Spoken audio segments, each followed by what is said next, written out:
Hello बच्चों, let's read the question. The question says at 298.2 Kelvin that relationship between enthalpy of bond dissociation in kilojoule per mole for hydrogen EH and its isotope deuterium ED is best described by. तो यहाँ पे compare किया गया है hydrogen और deuterium की bond dissociation enthalpy के बारे में. हमको बताना है कि कौन सा रिलेशन सही बैठ रहा है ए बी सी डी में से. तो क्वेश्चन को सॉल्व करने से पहले अपन चेक कर लेते हैं इस क्वेश्चन का की कॉन्सेप्ट. तो यहाँ पर जो हम की कॉन्सेप्ट लिखने वाले हैं, तो इस क्वेश्चन के लिए की कॉन्सेप्ट क्या हो जाएगा? That will be bond dissociation enthalpy. Bond dissociation enthalpy. अब एक बार इस क्वेश्चन को करते हैं, लेकिन पहले अपन देख लेते हैं कि बॉन्ड डिसोसिएशन एंथैल्पी होती क्या है. थोड़ा सा इसके बारे में समझ लेते हैं, पढ़ लेते हैं. देखिए, जब भी हम अपन बात करते हैं बॉन्ड डिसोसिएशन एंथैल्पी की, बॉन्ड डिसोसिएशन एंथैल्पी जब भी हम बात करें, उसका मतलब ये होता है कि कितनी एनर्जी चाहिए आपको एक बॉन्ड को तोड़ने में. एक बॉन्ड को अगर आपको ब्रेक करना है तो कितनी एनर्जी आपको चाहिए. लेकिन सिंपल अगर हम ऑथेंटिक वे में इसको लिखें तो आप क्या लिख सकते हो? That is the amount of energy. Amount of energy वो भी किस में? किलोजूल पर मोल में. The amount of energy in kilojoule पर मोल which needs to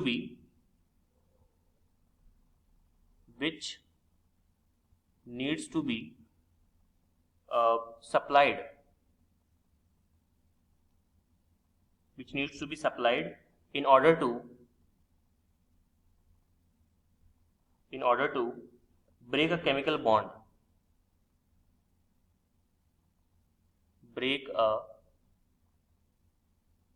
chemical bond, between two species. ये इंपॉर्टेंट है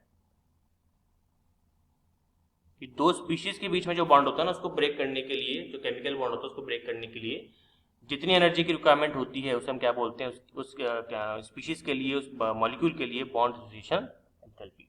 अब यहाँ पे जो कंपेयर करना है हमको हाइड्रोजन के लिए और ड्यूटेरियम के लिए, तो यहाँ पर अगर हम एक्सपेरिमेंटल डेटा की बात करें, अगर हम बात करते हैं एक्सपेरिमेंटल डेटा की, तो यहाँ पे हम लिख सकते हैं according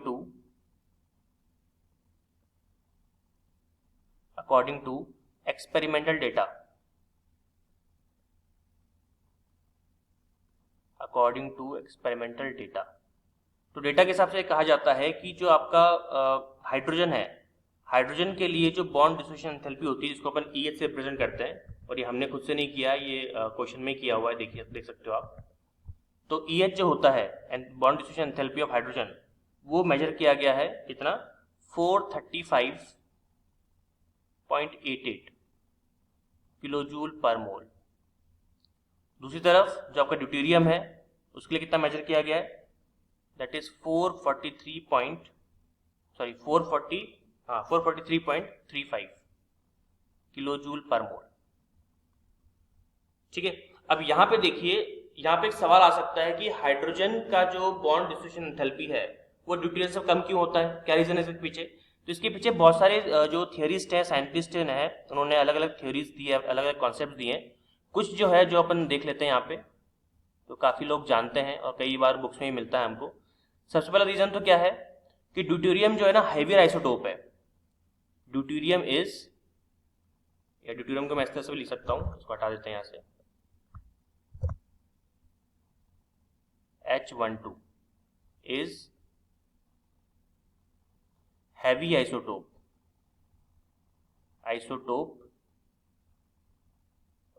of hydrogen. Isotope then लिखते हैं, देन हाइड्रोजन. हाइड्रोजन जो होता है आपका, उससे हैवी होता है, ये हैवी आइसोटोप देन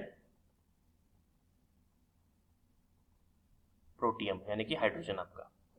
पहली बात तो हैवी है. और जनरली क्या होता है, रीजन ही दिया गया, जनरली जो आपके हैवी आइसोटोप्स हैं वो ज्यादा स्ट्रॉन्ग बॉन्ड बनाते हैं. ठीक है, क्यों? Generally heavy isotopes isotopes forms strong bonds। उसका रीजन क्या है? रीजन बड़ा ही सिंपल सा है, जितना हैवी आइसोटोप होगा उसकी वाइब्रेशन एनर्जी उतनी ही क्या होगी? कम होगी, due to lower vibrational energy. ठीक है, जितना हैवी आपका आइसोटोप होगा, जितना हैवी आपका स्पीशीज होगा, उतना ही स्ट्रॉन्ग बॉन्ड बनाएगा। क्यों? उसका जो वाइब्रेशन एनर्जी होती है बहुत ज्यादा कम होती है।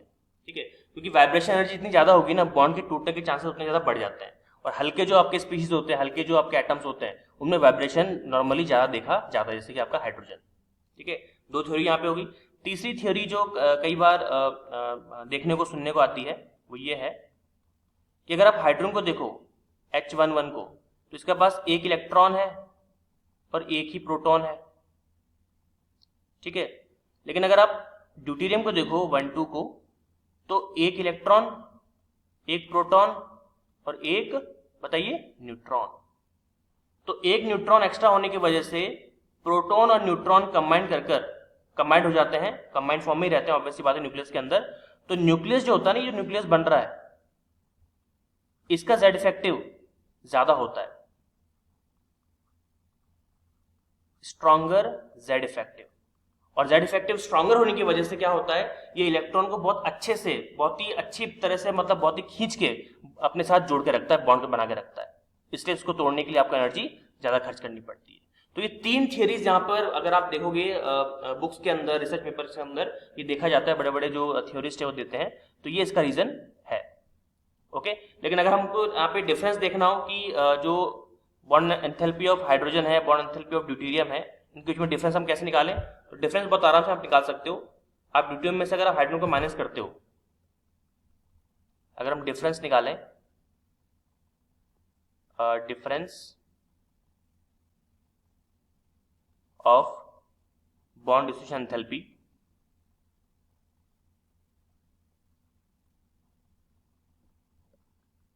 बॉन्ड डिसोसिएशन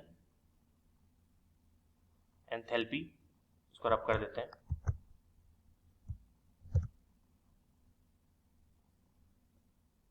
तो क्या हो जाएगा, देखिए, तो ये हो जाएगा आपका ED माइनस EH।